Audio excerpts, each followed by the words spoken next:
dia, igreja.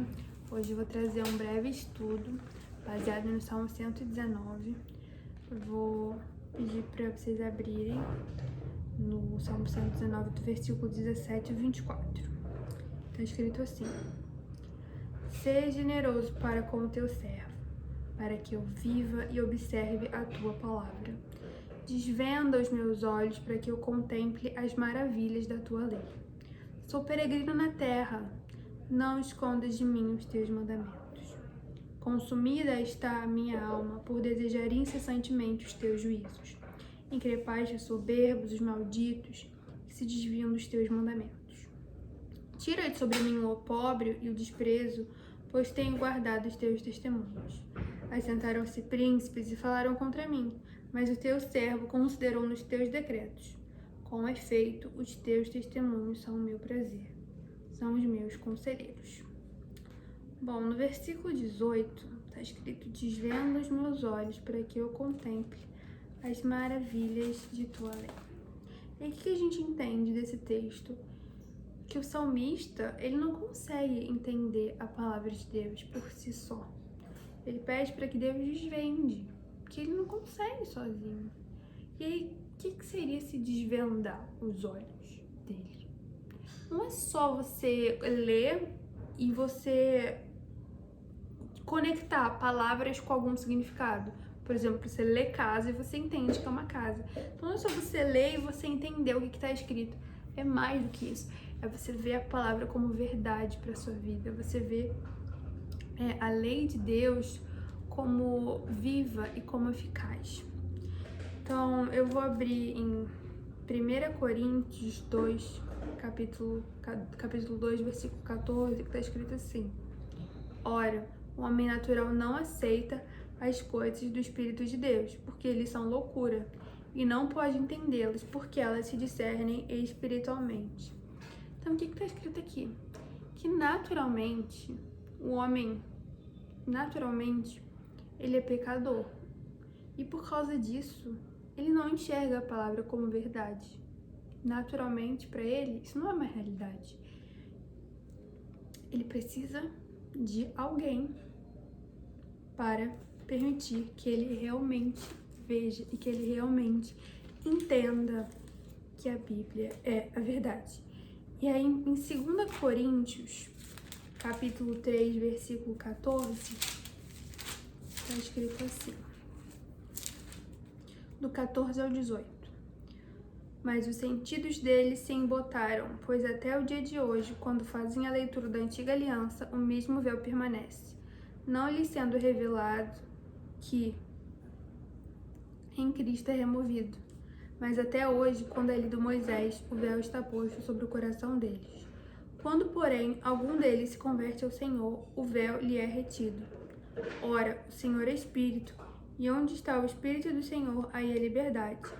E todos nós, com o rosto desvendado, contemplado como um espelho a glória do Senhor, somos transformados de glória em glória na sua própria imagem, como pelo Senhor, o Espírito.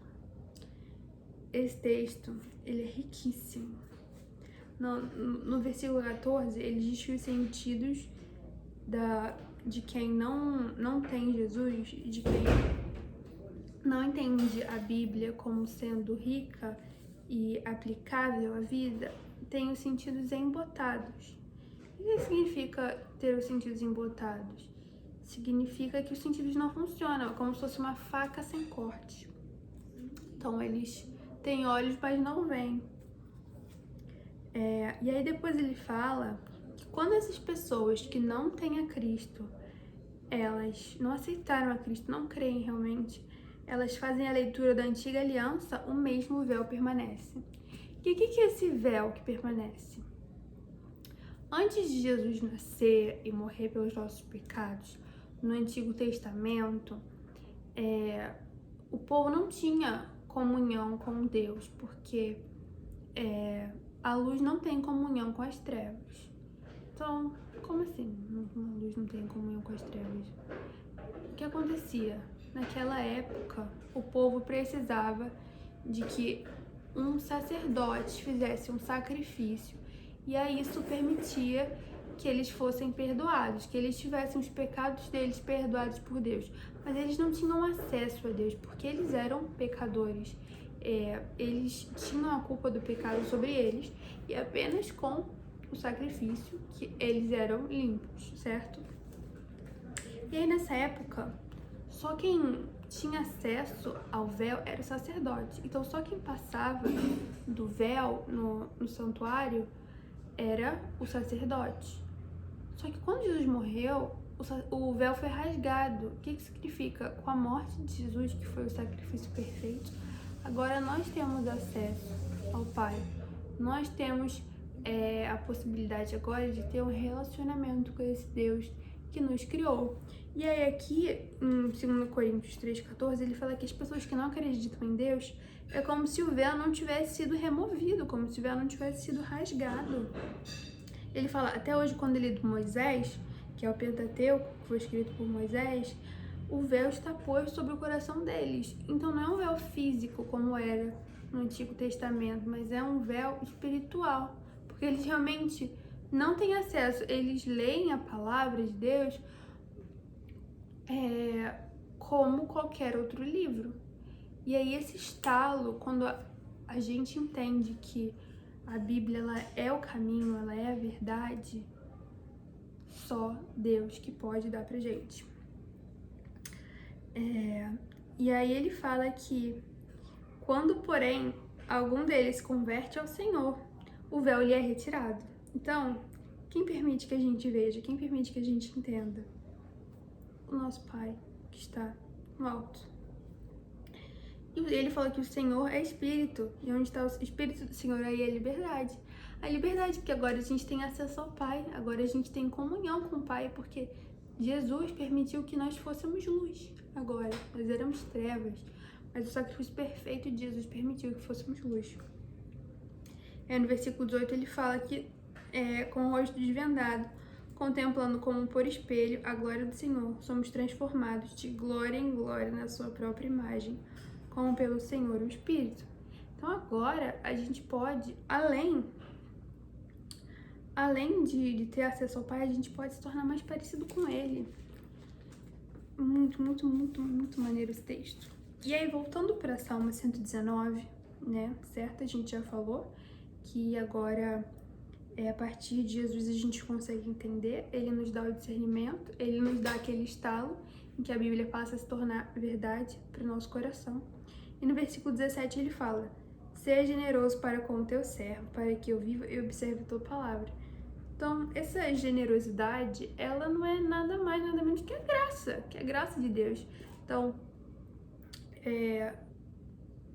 por que Deus é generoso? Porque Deus teve misericórdia da gente, que nós entendemos a verdade, que nós entendemos quem Deus é, quem Jesus é, entendemos os mandamentos deles, as ordenanças, entendemos a vontade do nosso Pai, porque Ele teve misericórdia da gente. E aí o salmista relembra a gente disso no versículo 17. E aí no versículo 19, ele diz assim, sou peregrino na terra, não escondas de mim os teus mandamentos. Muito, muito legal ele falar isso, porque é como se fosse uma consequência, né? Que Deus, ele teve misericórdia da gente, no versículo 17, e no versículo 18, ele desvendou os nossos olhos, e no versículo 19, nós viramos peregrinos. O que são peregrinos? São estrangeiros. Então, o que significa na prática? Significa que a nossa pátria não é aqui, a nossa pátria é celestial, ela não é terrena. Então agora, como nós aceitamos Jesus, nós cremos que a palavra dele é viva, nossa pátria não é mais aqui. Então assim, o que é uma pátria? A pátria, ela é um conjunto de costumes e de hábitos e crenças. Então é muito legal a gente parar para perceber que o nosso conjunto de hábitos e crenças e valores não são daqui, são celestiais.